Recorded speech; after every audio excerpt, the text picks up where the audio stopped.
It's 8 p.m. and here are our top stories. The fate of schools decided. The ripple effect of that's going to be huge. The Jeffco school board votes to close and consolidate more than a dozen elementary schools. Still too close to call. The battle for House District 3 remains undecided. I thought it'd be a landslide, but I guess not. We're hearing from voters on the Western Slope as they wait to find out who will represent them in Washington. Tackling problems in downtown Denver. People don't feel safe, so we got to fix that. The new approach to health and safety in the Mile High City's urban core.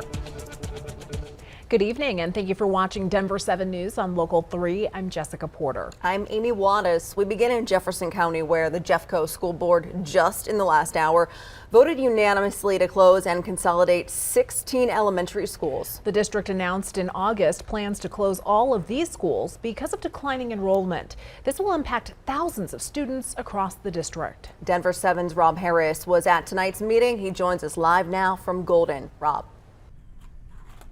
Yeah, guys, a very emotional meeting. We had a lot of parents come out to make public comments before this vote. And keep in mind, this vote comes at the end of not only this meeting, but many meetings in town halls with these parents as they could ask their questions and address their concerns.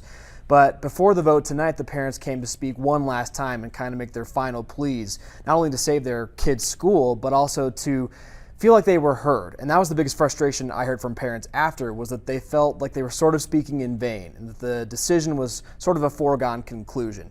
Take a listen. I'm pretty disappointed with Jeffco schools in general. I think they underestimate the damage that this is going to do to people even wanting to attend their district or have any faith in their district. Right now we're ripping the rug out from under them. We're taking their friends away. Their lives are in jeopardy after they just had some normalcy from COVID.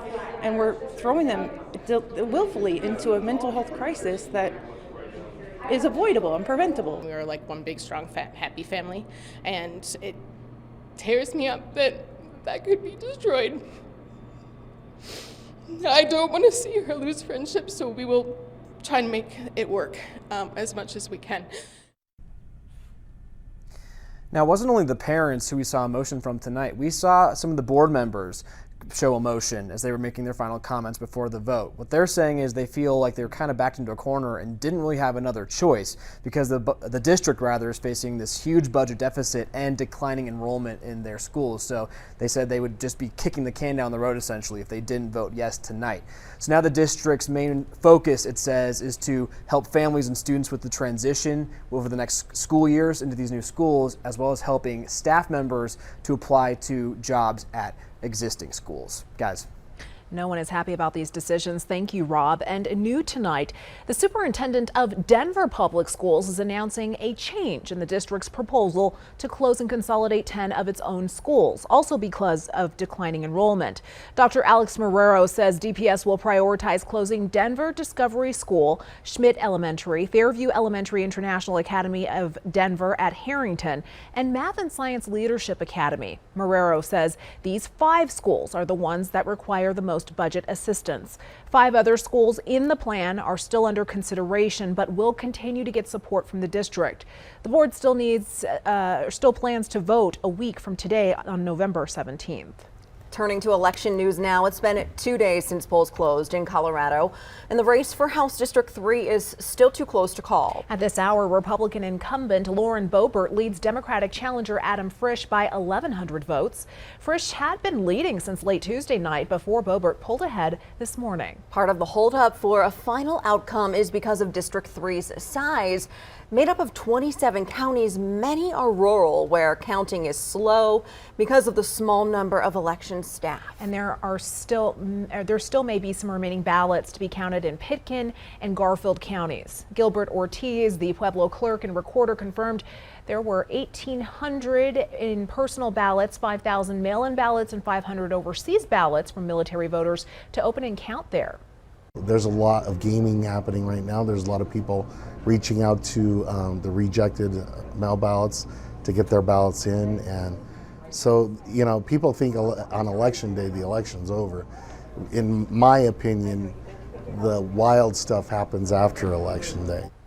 The race for District 3 is being watched all over the country, not only because of how it could impact the balance of power in the House, but also because Frisch, if he were to win, would be a massive upset. We sent Denver 7's Brian Wang out to Rifle on the western slope to get perspective from voters as they wait to find out who will represent them in D.C. Good evening. Rifle is located in Garfield County, which leaned Democrat this year, just like we saw back in 2020. But Rifle is also Lauren Boebert's hometown, so we obviously heard from a lot of people who are hoping that she wins this race. But not everybody felt that way. We also spoke to other folks who are hoping Frisch wins. Take a look. I hope that Bobart loses, and I hope that Frisch catches up. I think it's great. I'd love to see her in instead of Frisch. It's a seat Democrats are looking to flip, a race closely monitored nationwide, one that Congresswoman Lauren Boebert's hometown of Rifle is watching even closer. After everything we've seen in our country over the last 2 years, I thought it'd be a landslide. Instead, the complete opposite. Boebert, the Republican incumbent, and her Democratic rival Adam Frisch have been within a percentage point of each other since Wednesday evening, with about 90% of the votes counted so far. The recent batches favoring Boebert. Well, I think she deserves to be there, and we're happy for her. I appreciate what she's done for our country. But for other Republicans like Alicia Morrow, voting for Boebert this election cycle wasn't as easy as 2020. Were you a little more hesitant this year? It's harder this year. Yeah. What's that? It's harder this year. My reaction is I don't love my choices. I'm a Republican, so I vote Republican, but I'm not a fan of either one. Okay. So he didn't make me sway, and I struggle with her a little bit. I don't agree with sort of how aggressive she is and a turn that I saw her take. Observations like that swayed Garfield County resident Tom Collins to vote for Frisch. I like the guy. I like what he stands for. I don't think Boebert really stood for anything but guns and herself. And as we've been mentioning, if this race ends with one of the candidates only winning within a half percentage point, that would trigger an automatic recount of all the votes. We reached out to Boebert's team today to see how they feel about this lead, but they declined to comment. In Rifle, Bayan Wang, Denver 7. Bayan, thank you. Democrat Yadira Caraveo will represent Colorado's 8th congressional district. She'll be the first Latina to represent Colorado in Congress. Caraveo says that she will focus on health care and climate change while in Washington. We have a very important oil and gas industry that gives people like the families in my clinic great jobs, but I also see kids struggling to breathe every single day, and I have to send them to the hospital to put them on oxygen. And so I'm going to focus on making sure that we have a healthy community, a healthy environment for those kids to grow up in. Caraveo defeated Barbara Kirkmeyer. Kirkmeyer conceded the race yesterday. She said while she ran a good race, the outcome was disappointing. We didn't leave anything out there, that no stone unturned. We put everything out on the field, and we did everything that we could possibly do. We just needed people to get out to vote, and there were a lot of people who stayed home this year, and that's another part of the disappointment.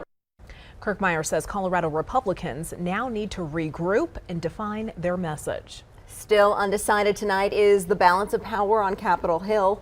Tonight, Republicans still need to win a handful of seats in the House to take back control from Democrats.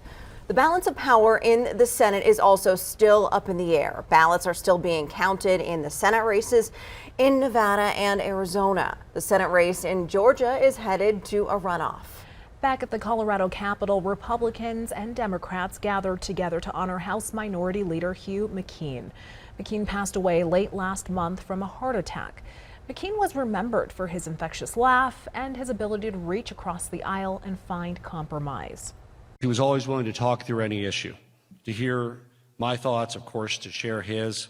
He listened and collaborated, worked with people to make Colorado a better place. McKean will be laid to rest on Saturday. McKean's unexpected death leaves a large vacancy in the House Republican Party. Today, Republicans picked new leadership after a disappointing election day. Denver 7's Megan Lopez shows us how the party is trying to move forward. The election of leadership for the 74th General Assembly. In a room much smaller than Colorado House Republicans wanted or anticipated, they voted. I would like to nominate Representative Michael Lynch. After Tuesday's election and a trouncing by the Democratic Party, the GOP now holds the fewest number of seats in the chamber since 1937. I will tell you that we have learned that Colorado has turned a darker shade of blue. A reality Republicans tried to come to terms with on Thursday, with one member, Representative Richard Holtorf, comparing it to a battle. I will tell you, I think of the movie 300. I think of the Spartans and Leonidas marching off north as the Persian army comes down. For a while, the Republican Party in the legislature has struggled with unity, even attacking one another at times, something that bubbled up once again at the caucus meeting. I apologize for some of the threats that were made to you. That was not from me, but needless to say, those are communication streams and networks that I have access to in order to rally the troops. But this upcoming legislative session, many of the farthest right voices in the House won't be there. They were either term limited or ran in other elections. We're already working towards cohesion and moving forward as one voice, which is quite frankly been difficult in the past. It will be up to the new minority leader, Representative Mike Lynch, to bring those who survived the election and new members together. We are starting from ground zero here.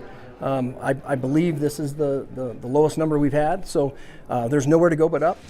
Over in the Senate, a similar story. This was the chamber Republicans were most hoping to win, but the Democratic majority only grew. The election result caught pretty much everyone by surprise. New Minority Leader Senator Paul Lundeen is still digesting Tuesday's election results to understand why Republicans performed so poorly. But with the races over, he says the real work begins. I think the Democrats, they've done their political thing. Now they'll come back and actually respond to the policy needs of the people of Colorado. Now Republicans will have 2 months to figure out what their priorities are going to be and how to make their voices heard here, with so few of them in each chamber. Megan Lopez, Denver 7.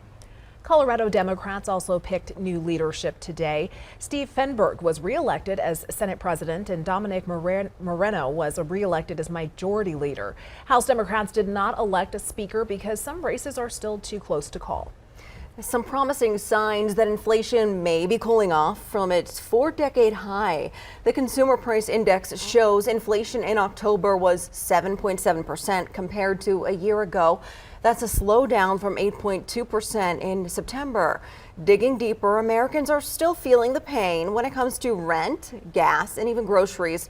On average, people are spending more than $430 every month on the same goods and services as they were 1 year ago.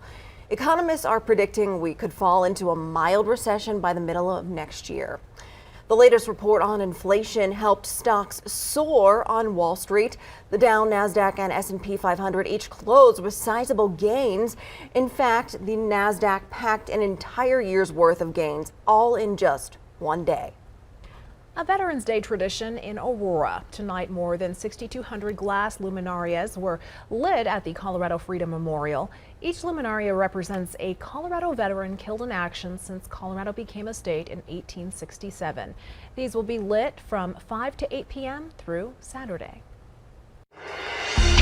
Coming up next on Denver 7 News on Local 3, reshaping downtown Denver. This really is going to be a very data-driven approach. A new partnership aiming to tackle serious issues in the heart of the city. It's going to turn much colder overnight, and we'll see a little snow by morning. Also ahead, Broncos insider Troy Rank breaks down what it's going to take to beat the Titans in Nashville.